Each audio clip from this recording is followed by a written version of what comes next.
Welcome everyone to the Sellout Show, where we are always sold out.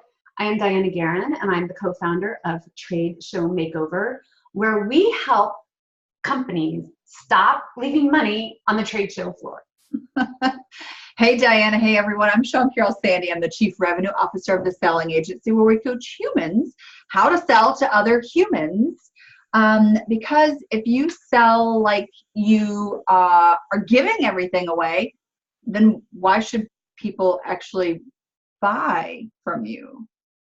I love this topic, and I love what you were saying right before we came on the show today about how you're not giving away the nuggets anymore of how you do everything, because first of all, I don't think everybody needs to know that stuff. That's not what they need to know about working with you. So tell me a little bit more about how you got this aha moment, Sean Carroll Sandy. Well, content is the new spam. Everyone has content, and it's super important that you have good quality content, but what should it be about? And this is not necessarily a conversation that is going to be black and white for everyone. But what I said to you, Diana, was that I just don't give away as much as I used to in the content, because it's the transformative power of working with me that people are buying. So right. How I do it is important, and before someone buys from me, they need to understand what working with me will look like. But what we're really doing, because our brains are future prediction machines, we are constantly trying to stay safe and stay alive by predicting what's going to happen in the future. Is that my job in selling to someone is to help them understand the qualitative experience they're going to have when we transform to these results. That's what they want to know. They want to know how I'm going to feel. Is this a good decision? Am I going to regret it? Am I going to enjoy the process? So, giving away nuggets, or even what we do here in the show, there is so much valuable content inside of it. But when I show up to sell to someone, I don't give away how and what everything we do. Like that's not what they need to buy. We're talking and giving away the wrong stuff is what I think I'm getting at. Well, I think that's right. So I have a tangible experience of this just recently. I think we're actually stopping people from buying from us when we write out our formula, because you can only write a piece of your formula, and then people think like that's the whole thing, and right. It's not the whole thing, right? But you've given them enough that they can act on whatever they're going to act on. Why would they hire you, right? So I had this exact experience. I'm not going to name names, but I wish I could name the name of the person I'm going to buy from. But I'm not going to name the name of the guy that I'm not going to buy from. So he puts out this awesome stellar content about how to activate your sponsors, which I think is a really weird word. But anyway, so I learned all this amazing stuff from him. I take it. I use it in my practice. And I'm never, ever, ever, ever, ever, ever, ever going to hire this guy. Now, I'm not using his exact words, but he's not coming up with something that's rocket science. He's just repackaged something in a really powerful way, I'm sure. Right. But I'm never going to hire him because he's just giving it all to me all the time. So I just keep taking it. So shame on him. But then this other woman, she posted this really awesome LinkedIn post about an aspect of her business. It's how to write case studies, how to write an amazing case study. She gave me just the flavor of what a case study can do for your business, not right. How you write a great case study, but what your case study can do for your business. Then somebody tagged me on it because they know that I'm about to write case studies. Then she wrote to me on LinkedIn and said, somebody tagged you on my post, so I thought it might be really cool for us to connect here. She didn't pitch me. Right. She gave me a reason why she was tagging me and said, let's connect because somebody's tagging you on my post. And I wrote to her and I'm like, great, because I need 3 case studies written. Please book some time on my calendar so that we can figure out how to get that done.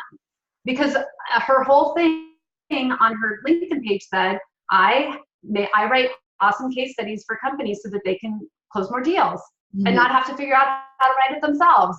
And I'm like, that's exactly what I need. So there's 2 different, she didn't tell me how to write the awesome case study, so now I can try to go apply it. She just told me what the awesome case study can do for my business so that I don't have to figure it out myself. And you see the difference? Yeah, so she helped you understand what her transformative power is for you. You know, I will write case studies for you. Here's how I do it. I do this, this, this, and this.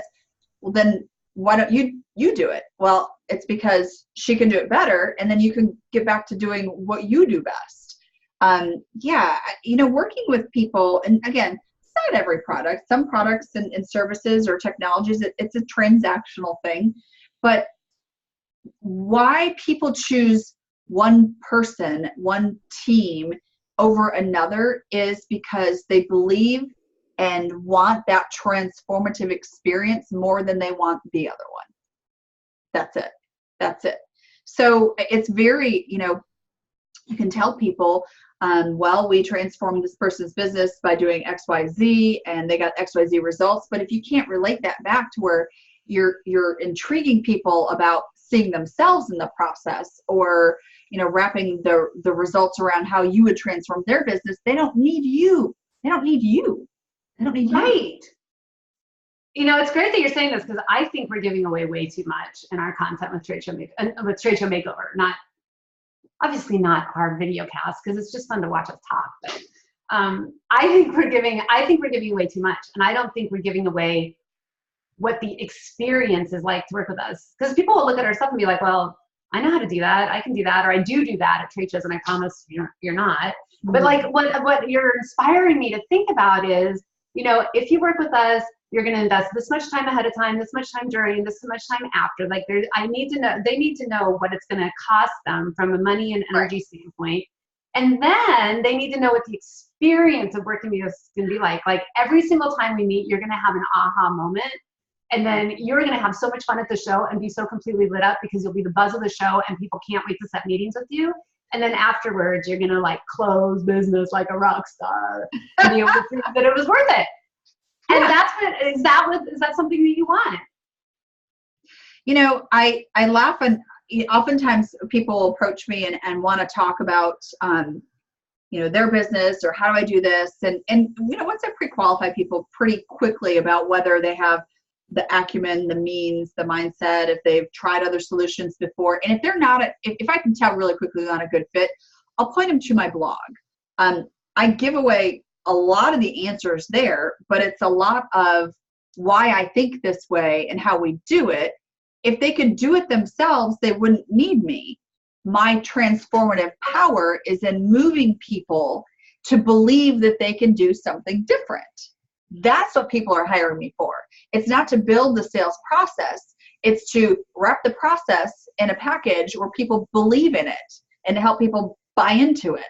So it's very different. I'm just fascinated at watching what's going on in LinkedIn. And, you and I are particularly friends with a lot of people in SaaS and technology sales and stuff. And I'm just like, I'm so like, whoa.